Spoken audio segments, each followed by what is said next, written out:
Bom, minha gente, de volta aqui no Mundo dos Esportes.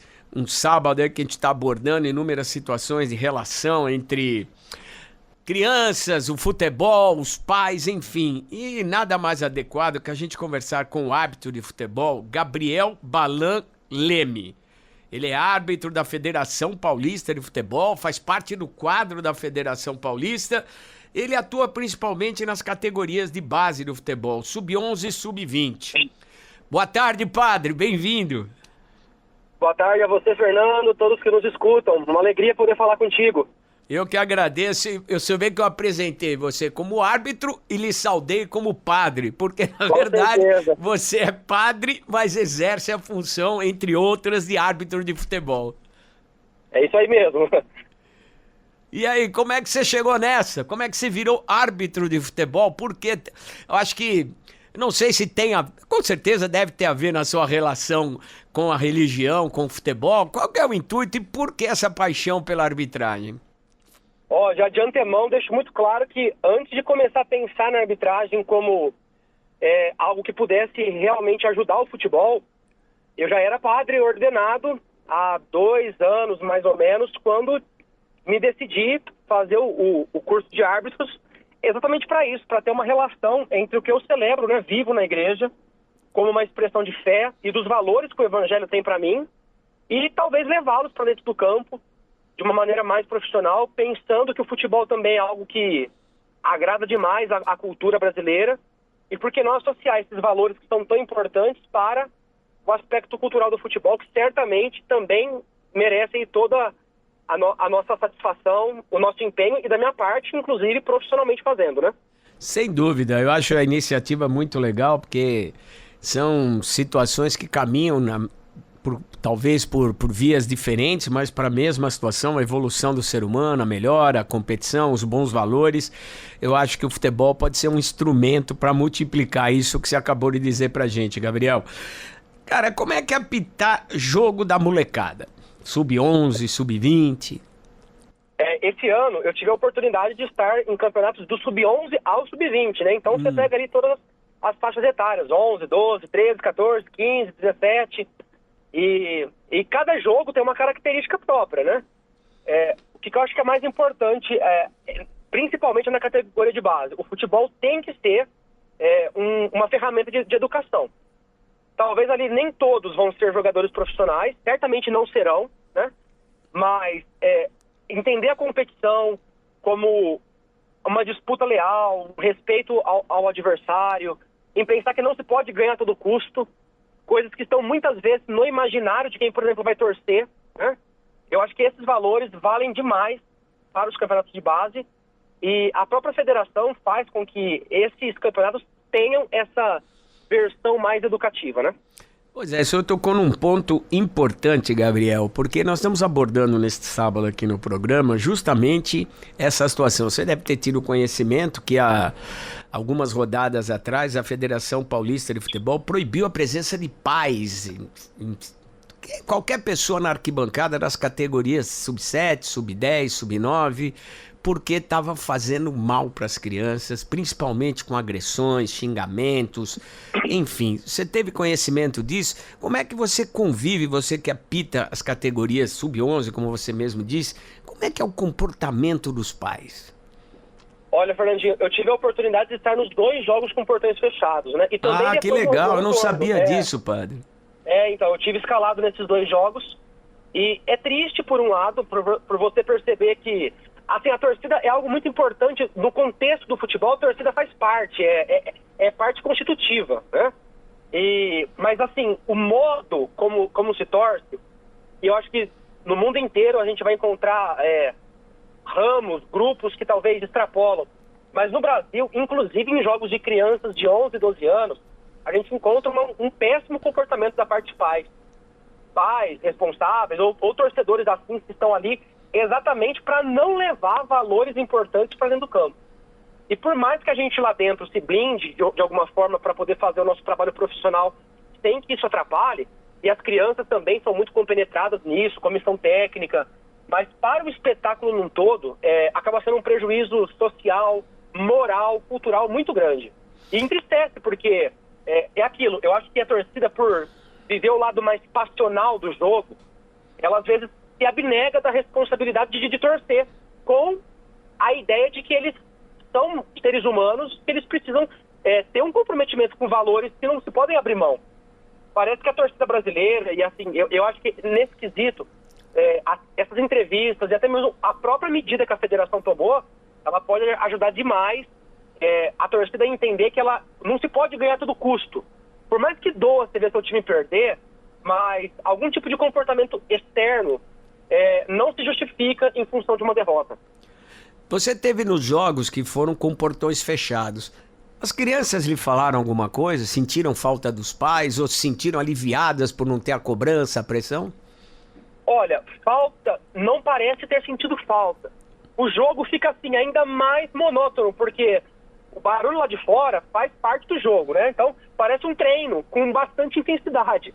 Agora, do contrário, a parte de aliviar a pressão, com certeza.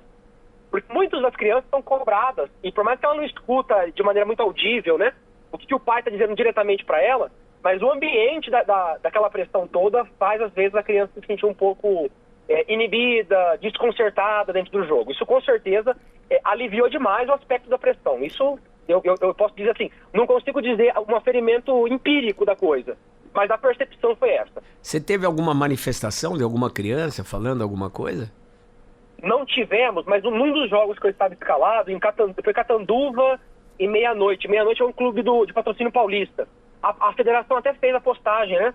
Que as crianças, na hora de tirar a foto ali com o árbitro e os capitães, eles levaram como se fossem cartazes, né? Mostrando, fazendo uma conscientização da importância que era respeitar os árbitros, respeitar as próprias crianças, comissão técnica. E depois isso chegou, essas fotos chegaram à Federação Paulista e fez uma repostagem quase como que se tornando um slogan da campanha no quesito de conscientizar os pais a terem melhores comportamentos, né? Que tipo de absurdo? Você está no campo, você ouve também como as crianças, os absurdos, as coisas mais graves que você ouviu na arquibancada em cobrança com as crianças? Olha, são em dois setores. Primeiro é o incentivo à violência e o segundo são preconceitos nas diversas formas. Às vezes racial, às vezes por causa de uma criança ser um pouquinho mais gordinha que outra, enfim. Mas eu acho assim, o que incomoda demais é que isso vem de pais que estão procurando, de alguma forma, incentivar os filhos de uma maneira muito desonesta. E aí perde todo o sentido, numa defesa, sabe? Vai, bate mesmo, machuca ele. São coisas assim que, às vezes, de ouvir, a gente chega a pensar se aquilo realmente está acontecendo. Porque beira o absurdo. Ô, Gabriel, nós estamos conversando com Gabriel Balan Leme, que é árbitro, faz parte do quadro da Federação Paulista de Futebol, apita em várias categorias, e ele é padre também. E pra cima do árbitro, como é que é o comportamento dos pais, Gabriel? Mesmo eles sabem que você é padre, não sabe? Como é que é o teu convívio? Olha, é incrível, eles descobrem, né? Porque, como todos os pais que estão muito inseridos no contexto da vida do filho, e nesses jogos nos campeonatos oficiais, as escalas saem com antecedência, então, eles sabem, eles descobrem a gente. Eu nunca ouvi, assim, fatores de desrespeito muito grandes. Já ouvi algumas situações de deboche, né? Por exemplo, para um time que estava perdendo, aí vem aquela afronta, né? Padre, acabando a missa vai ter que confessar, acabando o jogo, antes da missa, vai ter que confessar, sabe aquelas coisas assim, para poder usar, inclusive, do religioso de uma maneira banal, o que me entristece muito, né? Mas para trazer um aspecto provocativo, né? Mas assim, fenômenos de desrespeito muito agressivos eu nunca percebi. Agora, as crianças, de alguma forma, elas ficam muito curiosas, elas acham legal, e vou ser muito sincero, dentro dos jogos, com quem ali é profissional, sejam comissão técnica, os próprios jogadores que estão inseridos no jogo, eles têm comportamentos que são assim, muito diferentes ali dentro do que a gente escuta fora. Os meninos te chamam de padre ou de juiz? Olha, os que descobrem às vezes me chamam de padre, viu? Mas também chamam de juiz, de professor, aquele linguajar do futebol, né? E você percebe as crianças com o isolamento, sem ter a presença de pais e afins ali acompanhando, você sentiu que eles jogavam melhor, estavam se divertindo? De repente, a oportunidade para eles realmente se divertirem? E assim, é um divertimento, mas com muita intensidade. Os jogos Sim. hoje são de uma intensidade frenética. No Sub-13, no Sub-14 hoje, que são já jogos feitos em campos grandes, né? A gente tem tido desempenhos de muito alto nível. E no Sub-11 e 12 não é diferente, mas aí o campo é reduzido, dá para controlar melhor. Agora, a responsabilidade assim mental parece que fica mais limpa para as crianças poderem jogar sem aquela coisa do fator externo. Isso é bem perceptível. Elas vão ali para desempenhar o papel delas, brincar, claro, com muita responsabilidade, competitividade, mas você vê que o fator externo atrapalha menos quando os pais não estavam. Embora também há de se perceber que há uma certa tristeza por pessoas que estão tão queridas por eles não estarem ali naquele ambiente, naquele momento. Pois é um dilema, né? E nós estamos conversando com o Gabriel Balan, como eu disse, ele é padre, mas ele é árbitro do quadro da Federação Paulista de Futebol e mais. Ele é professor de filosofia e sociologia no ensino médio. E aproveitar os seus conhecimentos de filosofia, principalmente de sociologia, Gabriel, como é que você vê esse fenômeno dessa projeção dos pais ou esse descontrole dos pais num jogo de futebol que deve ser algo legal, algo tranquilo para os seus meninos? Olha, assim, eu gosto de separar bem. E acho que não fica só no campo das crianças. Nas crianças é fácil de perceber esse vínculo mais paternal, porque geralmente quem estão nas arquibancadas desses jogos são os parentes mesmo, né? Mas a torcida num todo, e aqui eu acho que vale a pena até a gente pensar que o futebol ele merece um torcedor apaixonado, mas não irresponsável. Eu acho que é um slogan que a gente precisa pensar. Como eu tento levar o evangelho para dentro do campo, e o campo não são só as 4 linhas, mas também as pessoas que estão ali torcendo, não dá para a gente pensar em viver bem uma expressão de fé, onde há violência, onde há preconceitos, onde há uma rivalidade que vá além da disputa. E eu acho que esse fenômeno cultural do papel que o torcedor exerce, ele precisa ser um pouco mais racional, ainda que seja passional. E eu acho que ele poderia melhorar muito com certos graus de responsabilidade assumidos. Pois é. O fenômeno seria esse, né? Sem dúvida, porque a gente tem aquela máxima do futebol. O futebol tem leis que não são escritas, né? Mas são aplicadas e acabam virando verdades absolutas. O torcedor paga o ingresso, ele pode tudo. Nessas categorias nem tem cobrança de ingresso. Não tem. Entrada gratuita. Isso. E essa percepção que se pode tudo na arquibancada? Eu volto a dizer, eu acho que o mais importante é não ter essa concepção. A ideia de que o ingresso pago, ou nesse caso, apenas a entrada no campo, faz a pessoa se tornar ali um deus, no sentido de ter um comportamento, uma palavra absoluta, isso só na verdade demonstra toda uma irresponsabilidade social. Porque as crianças se ofendem, nós da arbitragem muitas vezes somos taxados, né, de maneira enfática, como sendo pessoas desonestas, como pessoas parciais, como se estivesse sempre puxando para um lado, como se roubássemos, né? E são coisas que não acontecem. Todos os árbitros que trabalham em função do futebol, principalmente no nível profissional, não há esse negócio de má intenção. E por incrível que pareça, isso chega até nos grandes campeonatos, né? Sempre tem alguém falando de má intenção, mas parece que não se sabe o conceito correto disso, né? A má intenção, ela tem por subjacente a esse conceito muita coisa que não faz parte do contexto de um profissional de arbitragem. Gabriel, você que tem um convívio muito grande, apitando de sub-11 até o sub-20, árbitro do quadro da Federação Paulista de Futebol, a gente observa que o futebol lhe traz uma mobilidade social muito grande. É o único esporte que o cara dorme duro e acorda milionário. Você dormiu, você joga em tal lugar, se foi vendido para tal lugar, tua vida foi resolvida. Você percebe nessas suas andanças, nessa sua experiência, que muitos dos pais já projetam o sucesso financeiro e transporta isso para o comportamento, por isso essa agressividade, essa cobrança para cima das crianças? Olha, o investimento, na verdade, já começa sendo feito nessas categorias, porque não há retorno, pelo contrário, é investimento. Nas categorias de base, os pais investem muito, às vezes até o que não tem, em função do sucesso do filho, para que depois, lá na frente, quem sabe, possam colher.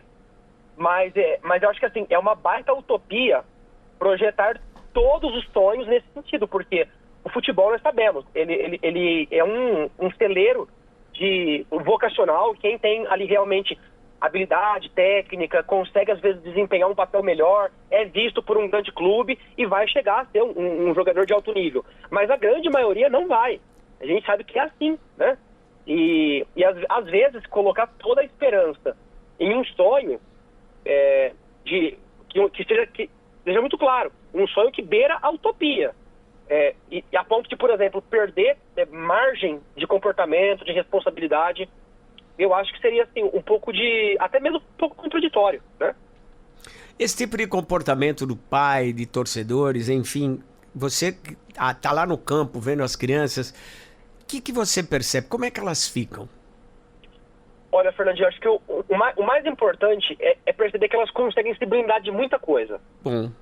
Mas, em alguns momentos, alguns tipos de falas que são muito pontuais, muito específicas, elas vão ferir mesmo com o inconsciente. Às vezes a gente termina o jogo, as crianças estão ali na adrenalina, naquele fogo que é o jogo, eles não conseguem demonstrar comportamentos de aceitação ou de negação do que ouviram.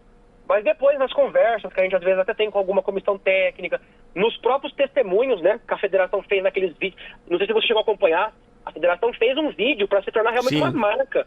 E as crianças mostram que aquilo torna o futebol para elas um peso. Na medida em que não é só o que elas estão fazendo ali, mas muito do que os pais esperam que elas façam. Pois é, essa projeção que eu acho perigosa é problemática pela cobrança que vem com ela. Gabriel Balan, que é árbitro da Federação Paulista de Futebol, também é padre, professor de filosofia e sociologia. Gabriel, como é que é você conviver o futebol, um ambiente que teoricamente se permite tudo e ao mesmo tempo você tem essa sua vocação sacerdotal e vive com um confronto de valores do futebol, xingar, tentar passar a perna no juiz, agredir, enfim, o futebol ele vai na contramão de muitos dos preceitos que você acredita e que você aplica, né? Como é que você separa o padre do juiz ou não tem como separar? Olha, a ideia bom, se eu separar, talvez eu corra o risco de compactuar com coisas que eu tenho lutado contra o tempo todo, desde que eu tentei associar arbitragem e ministério sacerdotal, né? Então, não, eu não separo.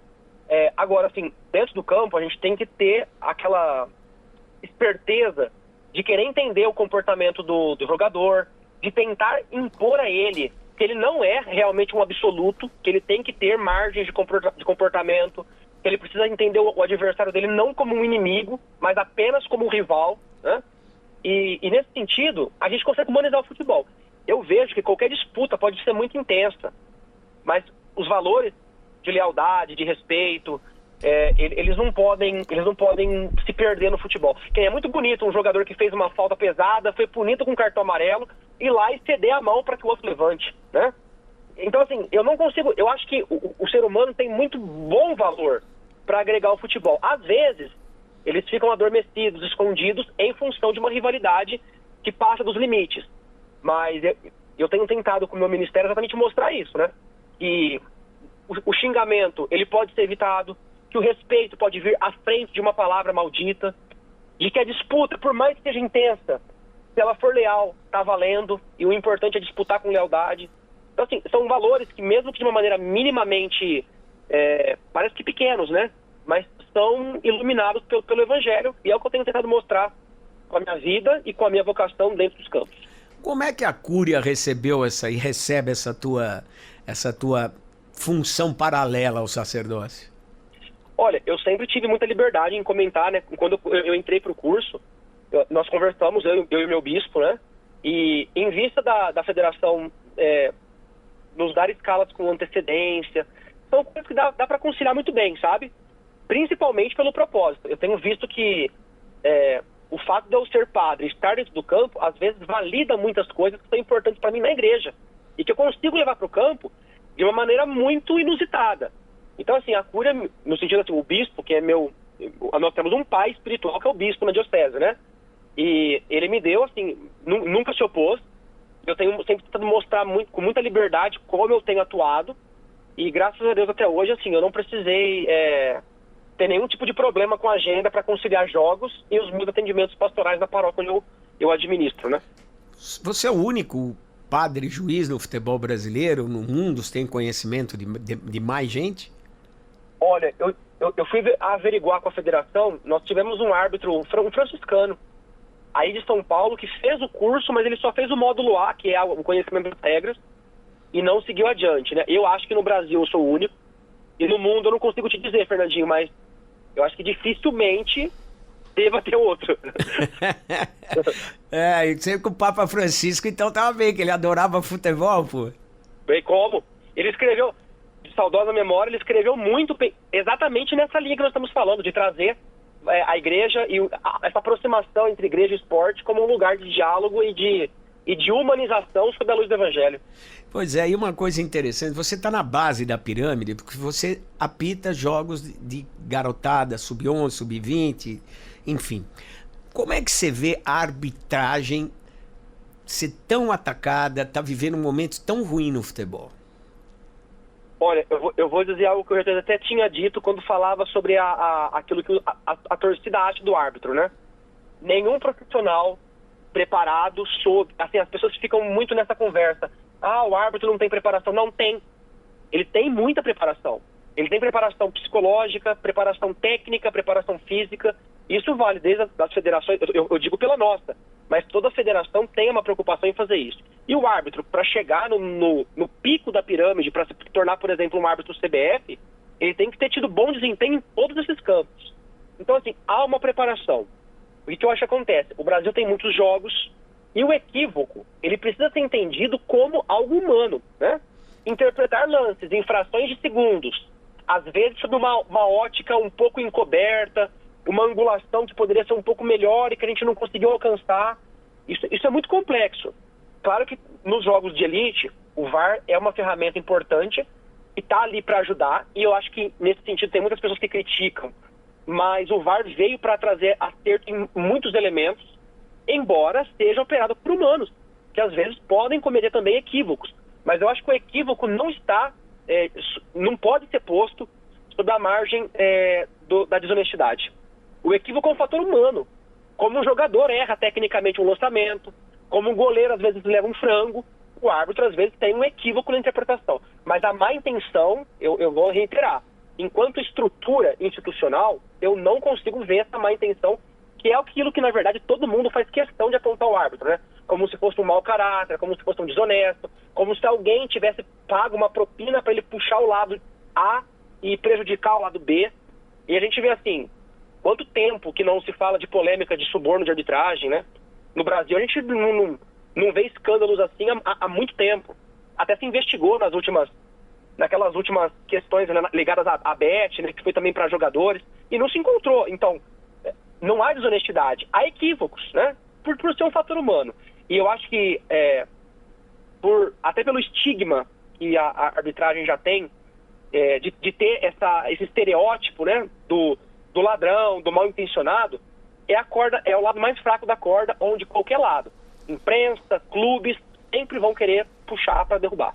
Eu concordo com você, eu acho que os árbitros também precisavam se movimentar, se manifestarem. Parece que é cômodo você ter um árbitro para apontar o dedo quando um time perde ou quando um time deixa de vencer, que são situações caminham para o mesmo lugar, mas são situações que acontecem de uma maneira diferente. Eu concordo que a gente precisa humanizar a arbitragem. Voltando a essa história das crianças, ô Gabriel, você acha que é melhor continuar de portão fechado ou esse aviso, esse alerta que foi feito pela Federação Paulista vai surtir algum tipo de efeito? Como é que você vê, você que tem essa experiência do convívio direto com essa garotada? Olha, eu acho que portões fechados não é um caminho. Ele pode ser uma solução imediata, como foi a que a federação tomou. Mas viver assim seria muito complicado, né? Para o próprio espetáculo seria um grande prejuízo. Agora, eu acho que essa medida, ela serve como um start no que diz respeito à conscientização. E conscientização é sempre um fator pessoal, né? Nós podemos ter 1000 pessoas no campo. Se 800 estão bem comportados e 200 estão mal comportados, nós vamos encontrar problemas que vão se reincidindo, né? Então, no fim das contas, é sempre uma questão pessoal. Eu acho que essas entrevistas, essas medidas que a federação tomou, elas servem para as pessoas colocarem a mão na consciência e pensar quanto que eu posso fazer para melhorar o meu comportamento dentro do contexto do jogo. Enquanto torcedor, o que eu posso e o que eu não posso. E eu acho que assim, o torcedor tem que entender que tem coisas que ele não pode, por um dever moral, por uma responsabilidade. O futebol é uma prática social, e quando a gente está vivendo em sociedade, a gente não pode tudo, né? Do mesmo jeito que a gente não sai pelado na rua por uma questão de comportamento, eu tenho que entender que dentro do campo de futebol, eu preciso também ter alguns tipos de comportamento que sejam adequados para uma prática social. Muito legal, muito legal. Queria agradecer demais ao Gabriel Balan Leme, árbitro do quadro da Federação Paulista de Futebol, professor de filosofia, sociologia e também padre. Segundo o Gabriel, o único padre do futebol brasileiro, trouxe aqui uma visão muito legal de como as categorias de base convivem com essa equação que está ficando muito feia de pais, torcedores, o comportamento, principalmente nas categorias de base. Gabriel, um grande abraço, muito obrigado pela atenção nesse sábado, fique em paz e que continue, quem sabe a gente está te vendo em breve aí na Série A. Eu rezo muito para que Deus só possa abrir sempre caminhos onde eu possa estar ajudando o futebol, sem, é claro, né, deixar de lado o lado pastoral, que é a minha opção fundamental. Agradeço a oportunidade de poder abrir esse jogo e quem sabe que essa entrevista possa mover muita gente a pensar numa melhora, né, num aspecto de conversão em relação a essa prática de campo. O futebol é muito bonito, ele não pode ser maculado por comportamentos ruins, né? Então acho que valeu muito a pena a iniciativa e eu agradeço a oportunidade de estarmos juntos. Eu que agradeço. Um grande abraço, Gabriel. Um grande abraço. Deus abençoe.